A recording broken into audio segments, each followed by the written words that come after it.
মোহনবাগান সবাইকে আগামী 3 তারিখ অত্যন্ত গুরুত্বপূর্ণ ম্যাচে জামশেদপুরের মাঠে জামশেদপুরের বিরুদ্ধে নামতে চলেছে আমাদের প্রিয় মোহনবাগান সুপার জায়েন্ট। জামশেদপুরের জিআরডি টাটা স্পোর্টস কমপ্লেক্সে সন্ধ্যে 7:30 থেকে এই ম্যাচ অনুষ্ঠিত হতে চলেছে। দেখো, মোহনবাগানের কাছে এই ম্যাচ কিন্তু অত্যন্ত গুরুত্বপূর্ণ ম্যাচ, কারণ হচ্ছে প্রথম অ্যাওয়ে ম্যাচ। দেখো, যদি জয় নাও আসে একান্ত, আমাদের কিন্তু এই ম্যাচে ড্র করে মাঠ ছাড়তে হবে। হেরে আসা কিন্তু কোনো মতে চলবে না, তাহলে কিন্তু 7 তারিখে যে ম্যাচ আছে আমাদের, সেই ম্যাচ কিন্তু অনেকটা টাফ হয়ে যাবে যদি মোহনবাগান এই ম্যাচ কোনো রকমভাবে হেরে চলে আসে। তাই কোনো রকমভাবেই মোহনবাগানের কাছে এই ম্যাচ হারা চলবে না।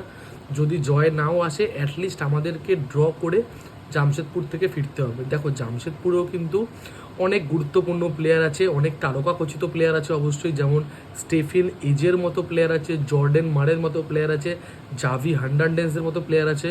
ওদের দুটো উইং ইমরান খান এবং তোমার মোহাম্মদ সানান খুব ভালো ভালো প্লেয়ার। গোলকিপার অ্যালভিনো গোমস খুব ভালো, আগের দিন প্রণয় হালদার খুব ভালো খেলেছে, ম্যান অফ দ্য ম্যাচও হয়েছিল। তো অবশ্যই অনেক কোয়ালিটি প্লেয়ার জামশেদপুরেও আছে, এ বিষয়ে কোনো সন্দেহ নেই। কিন্তু দেখো, আমাদের মোহনবাগান যদি মোহনবাগান সুলভ ফুটবল খেলতে পারে, আমাদের অ্যালবার্টো, আমাদের টম যদি সেরকম ডিফেন্স করতে পারে, আমাদের ম্যাকলারেম, আমাদের স্টুয়ার্ট যদি সেই ফুটবলটা খেলতে পারে, আমার মনে হয় না জামশেদপুরকে হারানো বা জামশেদপুরের মাঠ থেকে পয়েন্ট আনাটা খুব একটা অসুবিধার হবে। কিন্তু সমস্যা একটাই, কোনো মতে কিন্তু এই ম্যাচ হেরে আসা চলবে না। অ্যাটলিস্ট আমরা যেন ড্র করে যুবভারতীতে নামতে পারি, তাহলে কিন্তু যুবভারতী থেকে মোহনবাগান জয় ছিনিয়ে নিয়ে ফাইনালে চলে যাবে। কিন্তু হেরে আসা কিন্তু কোনো মতেই এই ম্যাচে চলবে না। আচ্ছা, এবার আসি কিছু কিছু প্লেয়ারদের আপডেট নিয়ে।